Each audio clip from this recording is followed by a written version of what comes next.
I'm working the information desk at Bergeramt Mitte in Berlin, and there's an American woman standing in the completely wrong queue, loudly asking everyone around her why Germans make everything so complicated. She needed to register her address, a simple Anmeldung, but she's been standing in the vehicle registration line for 45 minutes. When I politely redirect her, she stares at me like I've just asked her to decode ancient hieroglyphics, then says, "But I'm already invested in this line." I explain that this line cannot help her, that she needs C47 for residency registration, not D12 for vehicle licensing. She responds, "That's exactly what someone running an inefficient system would say," then pulls out her phone to photograph the queue number system as evidence of bureaucratic oppression for her blog. She's now trying to explain to a bemused German man waiting to register his Volkswagen that the entire numbered ticketing system is probably a holdover from East Germany surveillance tactics, and that she's going to report this to the American consulate as a freedom of movement issue. He's just staring at his ticket number, wondering how registering his sedan became an international incident. There's an American in Munich standing at the Edeka checkout with a shopping cart, furious that he can't take it outside. The cashier has explained 3 times about the Pfannmarken coin deposit system. He's convinced the €1 coin lock mechanism is a shopping cart ransom scheme and has threatened to call German consumer protection authorities because cart imprisonment violates free market principles. 27 people are waiting behind him. An American woman in Hamburg just asked me, a random person at the bus stop, why Germans refuse to make small talk and whether we're all naturally introverted or is it taught in schools?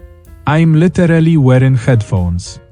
She's now explaining that American friendliness built the modern world and perhaps Germans could learn something about openness. Germans have perfected the art of organized public life. Americans have perfected the art of being confused by it while insisting they're right. Let me tell you what happens when those two forces collide. I'm a clerk at the Cologne City Registration Office, and an American man has just asked me why his Anmeldung appointment is only in 3 weeks and whether he can pay extra for rush processing like Amazon Prime. I explain that Germany doesn't work that way, that everyone waits their turn, that the system is fair precisely because it's unbribable. He stares at me with genuine confusion and says, "So you're telling me you've created a system that specifically prevents customer service excellence?" Then he asks if I've ever heard of competitive market efficiency and whether I know that waiting periods were outlawed by the Geneva Convention. I tell him that's absolutely not what the Geneva Convention says. He responds, "Well, it should be in there," then demands to file an official complaint about anti-expedited discrimination. He's now trying to explain to me that German bureaucracy is probably why Germany lost both world wars, and that if we adopted American DMV systems, we'd have one. I'm a 34-year-old civil servant watching an American man argue that the Schnellschalter fast-track counter, which he doesn't qualify for, violates his constitutional rights as a NATO ally. The 6 Germans waiting patiently behind him are displaying superhuman restraint. There's an American woman in Frankfurt losing her mind at the Rossmann checkout because the cashier won't accept her $100 bill. The cashier has explained that this is Germany, we use euros, and there's a currency exchange 3 doors down. The woman responds, "But the dollar is the world's reserve currency, so technically this should work everywhere." She's now claiming that refusing American currency violates the Bretton Woods Agreement of 1944 and has asked to speak to whoever is in charge of German monetary policy. The cashier, a 22-year-old working her Tuesday shift, has silently pressed the manager call button. The American woman is now showing everyone behind her the $100 bill and asking if they think Benjamin Franklin looks trustworthy enough to accept. As if the issue is confidence in American historical figures rather than basic international commerce. When the manager arrives and politely reiterates that they only accept euros, she announces she's going to report this to the American Chamber of Commerce as an example of discriminatory trade practices, and leaves her items on the counter, muttering about how Europe used to appreciate American money after we saved them twice. I'm working at Stuttgart Hauptbahnhof's information counter, and an American couple is furious that there's no train to Bavaria, Germany, in the next 10 minutes. I explain that Bavaria is a state, not a city, and ask where specifically they want to go. They show me a Pinterest photo of Neuschwanstein Castle and say, "There, Bavaria." I explain that's near Füssen, about 2 hours away, and they'll need to take a regional train connection. The man responds, "In America, we have direct routes to major tourist destinations. Why doesn't Germany?" I'm explaining that Germany has 80 million people living here and the train system serves residents, not just tourists, when his wife interrupts. "Is this because of the war? Like, did you lose the technology?" I stare at her. She's completely serious. She continues, "Because I read that Germany had to rebuild everything after 1945, so maybe the train system is just older?" I'm explaining that Germany has one of the world's most advanced rail networks when the husband cuts in. "Then, why can't we get a direct train to Bavaria? We've completed a full circle." He's now demanding I escalate this to Deutsche Bahn headquarters, because inefficient routing affects Germany's tourism economy. His wife is taking photos of the departure board as evidence for their travel blog post about how German infrastructure hasn't recovered from World War II. I'm watching two Americans stand in one of Europe's busiest train stations, surrounded by trains departing every 3 minutes to hundreds of destinations, arguing that Germany has a primitive transportation system. A Japanese tourist waiting behind them is displaying truly impressive eyebrow control. I'm working at a Rue supermarket in Dusseldorf, and an American man has just realized he needs to bag his own groceries. He's staring at me like I've asked him to perform surgery. I've already scanned all his items, 43 euros and 80 cents worth of food, and there's a line of 7 people behind him. He says, "So, you're not going to bag this?" I explain that in Germany, customers bag their own groceries. He responds, "Is this a cost-cutting measure? Because in America, we have jobs for this. You're literally eliminating employment." I'm a supermarket cashier being lectured on labor economics by a man who cannot figure out how to put apples in a bag. He's now attempting to bag his groceries with the speed and efficiency of a sloth on sedatives, examining each item before carefully placing it in his reusable bag, like he's defusing a bomb. The German woman behind him has already scanned her own items at the self-checkout, paid, bagged everything, and left. He's still contemplating his yogurt placement. Finally, he turns to me and says, "This is why Amazon is winning. They understand service." Then he walks away, leaving his receipt on the counter. I notice he's also left the shopping cart in the middle of the checkout lane. He's going to lose that euro deposit.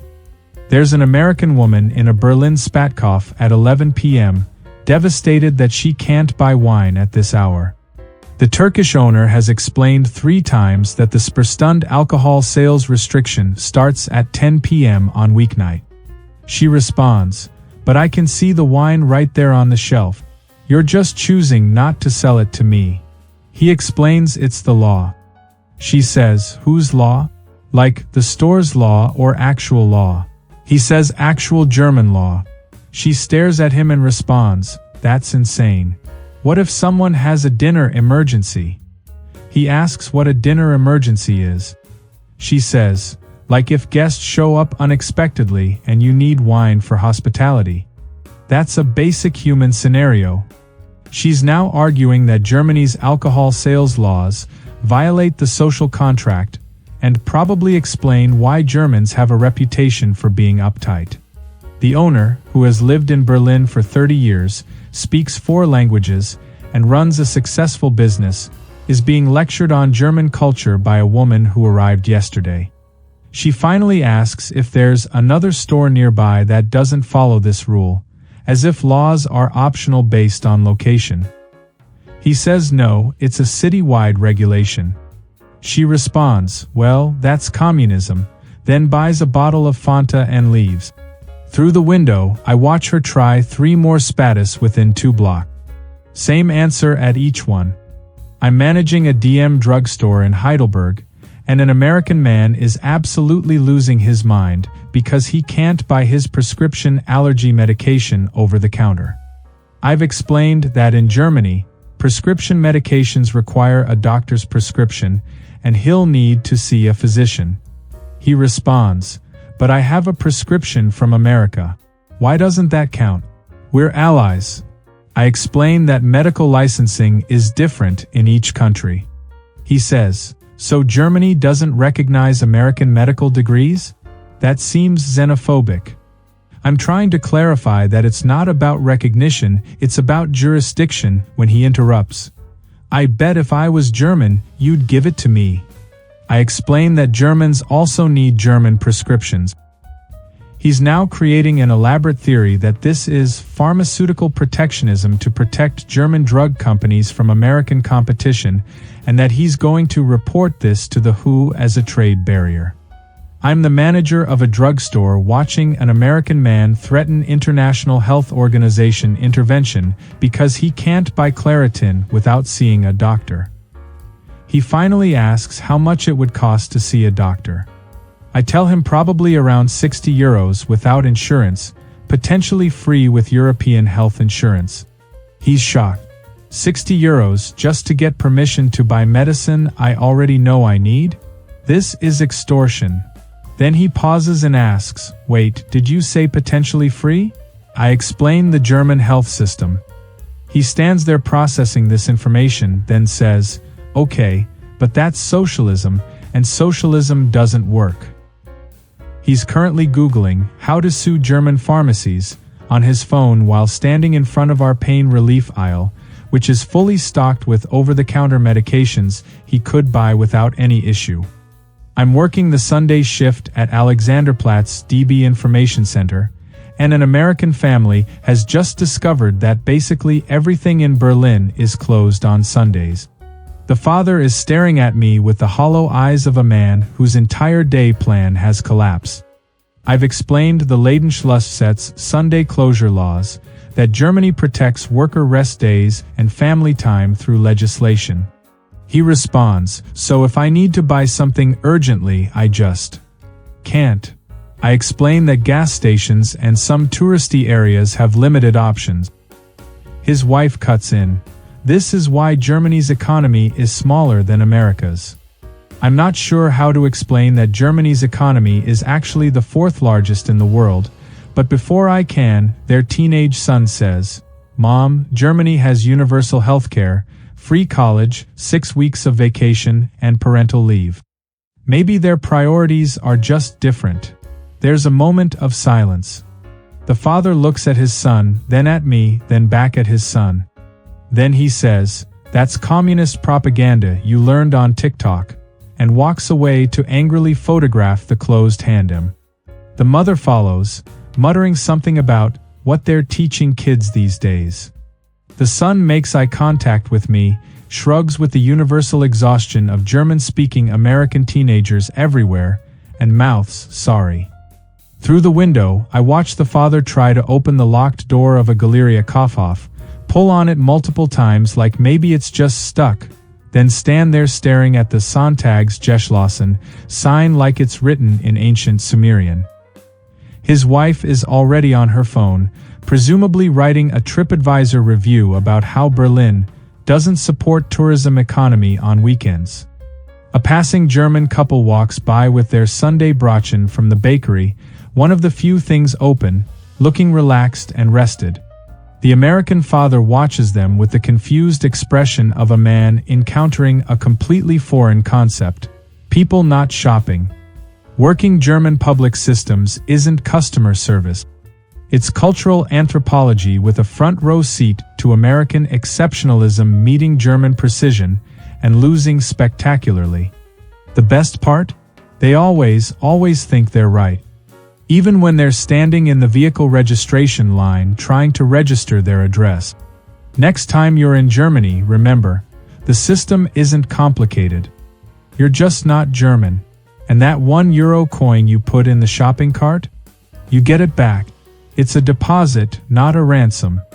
Though based on what I've seen, maybe that distinction should be explained at customs.